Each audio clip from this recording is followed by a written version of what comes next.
it's going to be very interesting to see what your what's the right way to say this? Reception is for Greg Sankey. Your tolerance, your appetite. I dare somebody today to say something nice about Greg Sankey. What? I dare you. That'll be coming up here in about 50 minutes. We have to get to this Ross Dellinger story on a crack in the facade. Are the Big Ten and the SEC struggling to execute on their relationship? Because it appears there is significant dissent between the SEC and the Big Ten on how to build a college football playoff going forward. So we'll talk about all that coming up. But let's get to some exclusive details, because I know you're all excited here on the Monty Show to talk about a potential Pac-12 media deal. And it's very interesting this weekend. And I think obviously once we got the grant of rights signed, once we saw that the membership was in, now everybody expected a bunch of stuff to happen. And as we have told you for some weeks and months now, I don't think this is going to be something that's going to happen in days. I believe that we are several weeks, probably a month away from wrapping up all business in the Pac-12. If it's longer than that, and you're a Pac-12 fan, you should very much be in this position of, because I don't know what else you can do if you're the Pac-12 besides get a media rights deal done and add Texas State in whatever order that you need to. I think we all know those two items are a fait accompli. They're going to happen. It's simply a matter of time. We have done a lot of work on this story. Obviously, Pac-12 fans, Texas State fans, college football fans are very passionate about what's happening in the Pac-12 at this point. And I want you to understand, we have called a lot of people. We have talked to a lot of people. We have worked very diligently to get you the right, accurate information as we know it. I would expect Pac-12 fans, and maybe I'm expecting too much here, but I would expect Pac-12 fans to be somewhat excited about what we're about to divulge from our sources, because I think this is another good day for the Pac-12. Sources in the TV industry tell us that the Pac-12 is honing in on a deal in their media rights efforts that could potentially pay schools between $7 and $8 million a year. And as you know, on this show, we've talked about this repeatedly. We believe that that's the number that has to be. You have to break $7 million a year at a minimum to make the Pac-12 viable for the schools leaving the Mountain West, joining the Pac-12 to create this new entity. We believe that the Pac-12 is close to doing that. From what our sources in television tell us, their deal, and this is not new, we reported this 2 weeks ago, we talked about it last week on the show, their new media rights distribution deal that I would expect to be announced here in the coming days should look a lot like the deal that they have for this coming season for Oregon State and Washington State.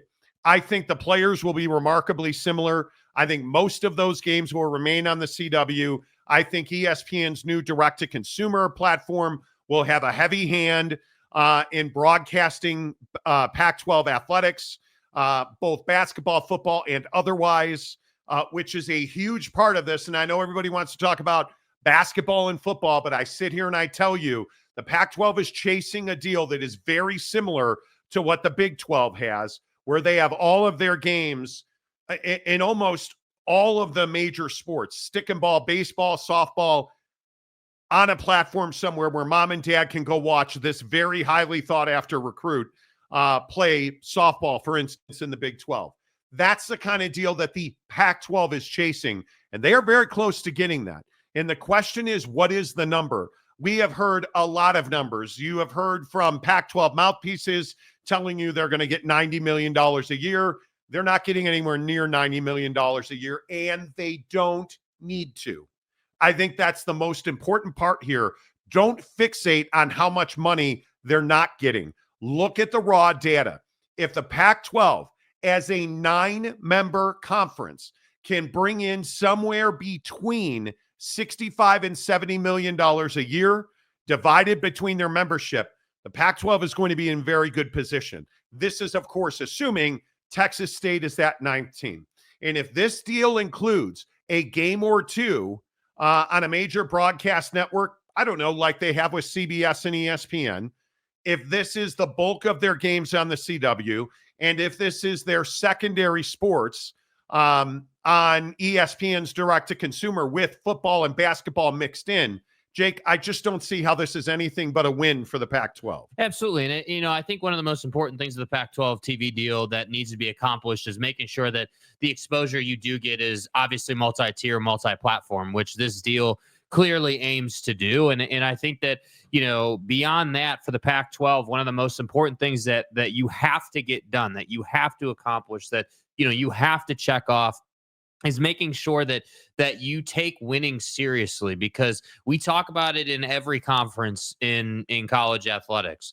But I think particularly for the Pac-12, getting those shares in the postseason is vital to you moving forward. You got to get as much money in as possible, because we don't know what mediation is going to look like when it's all said and done. When that thing gets hammered out and we get clarity on that, it'll be really interesting to see who makes what. But I think for the Pac-12 TV deal, getting a deal that, pays you in that range is great. That's obviously enough. At the same time, I'm going to, go out on a limb and say that the Pac-12 feels like, they will be worth more in the years to come. But the only way that you up your value with TV partners is by winning football games, right? Being more relevant, being the thing that the crowd wants on the TV, right? It's like Gladiator. You got to win the crowd, bro. You got to be the one that's relevant. You got to be the one that everybody wants to watch. So, I do think this concept of the Pac-12 trying to be, the best G5 or like the most relevant conference, not at the power level, I think should be their goal. But it'll just be really interesting to see how they go about this, because, whether we've talked about this last week a lot, but like whether it's the private equity piece of business for the Pac-12 or the TV deal, or how much are you going to win? There's a lot of question marks here as to what you're going to be paid and who's going to get paid what, because that's the other thing that I think Pac-12 fan forgets about. Just because you do a TV deal, that's $7 to $8 million a school, that doesn't mean that each school is going to get that amount of money. Assuming, if we assume what we've talked about, which is, it's going to be performance-based revenue sharing, there's going to be schools, I don't know, like Boise State, certainly Washington State and Oregon State, who are going to want a bigger piece of the pie. And so to me, it's like, that's great that you're getting a TV deal in that range. That's awesome. Obviously, that's better than 4 or 5. But I think this concept of what does this conference look like when they actually start playing football games? Is it just going to be those couple of teams at the top of the stack that carry the rest of this conference? Or will there be a middle of the pack team or a lower end team that 1 out of every 3 seasons, can pop off for, 7-8 wins and really push your conference forward? Those are the things that are ultimately going to decide whether this conference survives long term, not just that you got $7 or $8 million in your distribution deal. No, and I agree. I think the number is $65 million a year is the number that could really make a difference. And again, I'm going to go back to the CW equation, because I don't even have to bring this up. So many people that I have talked to about this scenario bring up the fact that the Pac-12 is paying production costs for the CW. The CW very simply is pulling a game off of a satellite and putting it on their regional channels. And if that is the case in this new deal, I think we'll never know truly what the media rights deal is worth per school. And I think that's a little more of a scary proposition, because if you are paying the production costs for the bulk of your football and basketball games, it's just a very difficult way to do business. And if it is indeed 65 million, because that number, and the reason I'm happy to talk about that number is multiple independent sources in television have said, hey, we're hearing it's coming in at $65 million. If that's indeed the case, if it is $65 million, hey, maybe it's more than that. You're cooking with gas. If it is 60, you start doing some math on this stuff. the numbers get very tight because you also have to remember they have significant legal fees that they are still paying. They have poaching fees they are paying. They have exit fees they are paying. You have a lot of expenses. And then there is the expense of actually getting this conference off the ground. There are the expenses of marketing. There are the expenses of infrastructure. It is not cheap to do what the Pac-12 is trying to do. That's why saving every penny on legal fees, I think, is critically important. Pulling back any dollar you can in poaching fees and exit fees with the Mountain West, really important. Because, and I know this pissed a lot of Pac-12 fans off, it's not an opinion. The facts are the first 3 years that this conference, the new Pac-12 is in business, are going to be very expensive. And it is going to be very difficult for any of these new members to be profitable on athletics unless this deal comes in at $65 million or more. And we are hearing it is right at $65 million, right at $7 million and change per school. Now, what's the unequal revenue sharing? How much is Boise getting? What is Gonzaga truly in the business of, with the Pac-12? Are they getting we've been told repeatedly Gonzaga is getting a full share, even though they do not play football. We'll see. These are all huge numbers. This conference also needs to win football games right out of the gate. They need, in year one, they have absolutely they have to put 3-4 teams into the NCAA tournament because you have got to start generating those tournament shares as soon as you can. All of that stuff is so critically important, but none of it matters unless you can get to, and it was called a magic number by a TV source that I speak to pretty regularly. $65 million is the magic number. Can the Pac-12 get there? I believe they can. It's going to be really close. And I think that like the Gonzaga portion of this, I think is a really good example of like financial, well-being and responsibility. Gonzaga obviously doesn't play football. Obviously a juggernaut in basketball, but you're still paying them like they play football. And that's what I think is difficult is that Gonzaga is a school, as we've talked about so much, that could have had the Big 12, but financially it didn't make as much sense to go to the Big 12 because it's a more competitive league. So they choose the Pac-12 and they choose this conference on what grounds? Because obviously it makes sense financially to play in a weaker conference, a weaker basketball conference. Gonzaga, certainly it does. Yeah, it does. But what was the promise, right? Was the promise simply, hey, we're going to pay you like a full share member and you're going to get for sure you're going to get this amount of money? Because short of that, I don't know why you would have joined the Pac-12. And the point I'm trying to make is that if the Pac-12 leadership did this multiple times, so if you did it with Gonzaga, if you did it with Boise State, let's say you did it with San Diego State, and then let's say you did it with Washington State and Oregon State. That group, that core group of your conference is now, verbally, in that scenario would be verbally promised a certain amount of money, whether you're making enough money to pay them or not. And that's what I'm concerned about just with how this conference came to be, because, obviously this media rights deal is going to get done, and then we're off to how good are your teams and all of that. But I just have concerns about, how much money are you spending on mediation versus what you're going to get? I think it's a great point. How long are you going to sit here and bleed your well dry paying lawyers, bro? Like how long, how long can you sit here and just not have a solution? And I understand that things take time, but it didn't seem like the Pac-12 was in too much of a hurry at the beginning of this process. And if both sides, the Pac-12 and the Mountain West, have been paying lawyers in some form or fashion for quite some time now. Because you don't just pay lawyers when you're directly in mediation, right? You're paying lawyers to, give you advice, to consult you, to look through paperwork. There's all kinds of things. So my main point here is that for a Pac-12 fan, you should be happy about this number. No question about it. It's a good number. It's solid. the TV deal itself, I think, is really good. I am still very curious to see what the balance between linear and streaming is going to be just in the bigger picture for the conference, because I think the more, I'll be honest with you guys, I don't watch the CW, and them being on the CW isn't going to make me watch the CW. I will be more likely to catch them on the ESPN app or running into them in that way.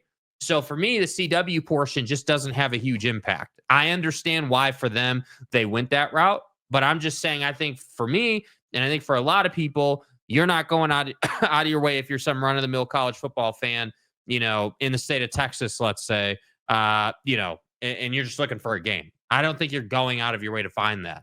So it'll just be interesting to see how the conference moves forward, what kind of viewership they can actually garner, and what their financial health is moving forward. Because I still maintain all of this to say it's all a play for 5 years from now, really 4 years from now, for 2030. That's what you're trying to do here. I think if you can get $65 million, and I'm shocked it's that much money. I have been pretty dead set that I didn't think they'd be able to eclipse $60 million. But you want to talk about making life difficult for the Mountain West. If the Pac-12 pulls $65 million, my guess is that the Mountain West is going to have a lot of trouble breaking $5 million per school.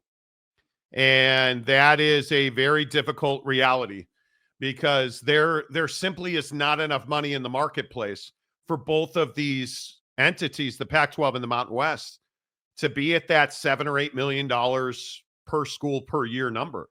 And you start looking at value for value, and this is where market size comes in. This is where potentially prior athletic achievement comes in, because that is the main thing that you are selling. And obviously, if you are the Pac-12, you believe you have the better brands. And if you are the Mountain West, you're selling past performance. We did it once, we'll do it again. But my guess is, and I asked this directly today, and I was surprised to hear people saying, yeah, they're TV executives telling me directly there is not $150 million in the marketplace for these two conferences. Mm-hmm. There is not. And I think people have this perception that the money tree just keeps on blossoming in the TV industry. Well, Monty, the branches just keep growing. Oh, there's free money everywhere, and that there's not. There's not. You look at some of the rights fees, and it's really interesting. And I had not really put this all together, but ESPN's a major player in this, obviously, as we've talked about. ESPN's looking at having to renew a deal they just renewed with the college football playoff. If a new entity is formed and college football breaks off into this new entity, you're going to have to redo that deal. And I think it's going to go up. And I think when you start looking at who's in this new entity and who's out of this new entity, and I think it is really important that the Mountain West and the Pac-12 pull every dollar they can out of this deal, because if they do not, I don't know that it'll be there in the future. Mm-hmm. Yeah, I really do not. I think, what was it, last week, maybe late the week before, Thamel, I think it was, might have been Ross, tweeting that ESPN was dealing out some rights for 2026 college football playoff to TNT, I believe it was. Subleasing. So, again. So clearly they are being mindful of, how much inventory they have room for, obviously. Yeah. And making sure that they continue to make money. So it'll just, again, this is my point. If you're relevant and you're winning football games, ESPN's more willing to work with you, because they don't just have miles of inventory left. I mean, but there's only so many expanding hours. to do you think expanding to 16 is free? No. Do you know how much more infrastructure and costs that is for? I mean, you look at all of the rights fees. You look at the new NBA deal. You look at the SEC, the Big 12, the ACC. All of that lives on ESPN. I just caution you, if you are a fan of the Pac-12 or the Mountain West, money is not endless, and it's why the Pac-12 finds itself where it is, because it would not accept. You remember the story we broke exclusively back in the day here on the show. ESPN was at $90 million, and that was it for the old Pac-12. We'll give you $90 million a year, full stop. And the Pac-12 said, no, we're not going to do that. And that's why we are where we are, ultimately. And now it comes back around to, okay, here's $65 million a year, split by 9. What is that? 7.19, $7.2 million. Well, here you go. And how much of that is going to be streaming? Because the real kick in the nuts, if you're a Pac-12 fan, the structure of this new media rights deal is going to be exactly what was offered to them when they had the original Pac-12 in place. You understand that, right? And it is mind-numbing to me that the marketplace has not changed. The Pac-12 has done nothing but change, and now they're going to come back together and do the exact deal the Pac-12 should have done for $90 million 3 years ago. And funny how that works. It's just, the question is how much of it is going to be on stream? How many Pac-12 football and basketball games will be stream only? Will it be 50%? Because if it's 50% or more, you probably lost money. You probably lost money. Because remember, back in the day, many of the Pac-12 presidents in the old Pac-12 did not want, and I believe Anna Marie Cossé at Washington was one of the loudest ones. Yes. And somebody in her athletic department who called and screamed at us about it. That's facts. I will never forget that phone call. Anna Marie Cossé, amongst others, did not want the majority of their content on stream only, a la Apple TV. So I don't know. It's going to be really interesting. If the Pac-12 gets $65 million, it's a very good day for the Pac-12. A very good day. I'm curious to see who's paying what on production costs, but where do you guys come down on this? And how much is not enough? What is the minimum? I think it is the minimum, the bare minimum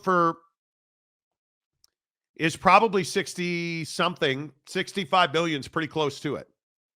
Because if you're under, I mean, what were you getting? $3.5–4 million a year in the Mountain West? Something like that. Did you really? Because you think about the exit fees, you think about all of the poaching fees. Well, that's what I'm saying. The discrepancy between what you're going to make gross and what you're going to make net is going to be wild. Think about all the lawyers' fees. Like, if you get less than $6 million, it's probably a net loss. The whole move is probably a net loss. So it's a really thin line, man. And I'm telling you guys, every dollar they save in exit fees and poaching fees makes it sustainable. It is crazy. All right. First one in today is Conrad, who gives us $5 to say, guys. What do you think happens if the Pac-12 has to pay the Mountain West? Let's say half of the lawsuit money. Well, first of all, it's not if, it's when. It's when they have to, because they will have to pay. I don't think it'll be. If they get a 50% write down on the exit and because what is it? It is $55 million in poaching fees. If you've only got to pay 22 million, or excuse me, 26, 27 million, you're probably doing that right now today. I mean, how could you say no to that? Yeah. And if you're the Mountain West, I don't know how you say yes to that on poaching fees alone. The exit fees, I would absolutely not budge a penny on that. Sorry, you everybody exiting the Mountain West, you're the ones that wrote these exit fees. You wrote the process, the money, all of it. I'm not budging a penny on it. And if we wind up in court, which I don't think will ever happen because I'm going to guess the Mountain West is going to acquiesce to save legal fees, which is what they should do. That is a very difficult pill to swallow if you are the Mountain West. You cannot, I don't think you can take a 50% write down on those fees. And I don't think you should. No. I think that, again, and this is my hope for Gloria Nevarez and company. You are not that pillaged another conference, they have to pay for that. Like, and I'm guessing, just purely guessing, members in the Mountain West didn't just forget that Pac-12 leadership came in and poached members. Like, I you don't didn't think just so. forget that. So when we talk about, like, hey, who's in the stronger position, let's not sit here and pretend that just because the Pac-12 is getting a nice little media rights deal here that they're somehow in a stronger position. I think we don't know who's in a stronger I think we position. don't know. I think that mediation's a massive question mark, and I think that the willingness to be spiteful if you're the Mountain West And and does it not say anything that we're still in mediation? Yeah, which tells me, I mean, I don't know what you think, but I think that tells me that they're battling, that they are definitely going back and forth, that they have not come to an agreement, obviously. And they are, if they haven't come to an agreement, they're still trying. I mean, we're in a position here where we're going on almost a month of mediation.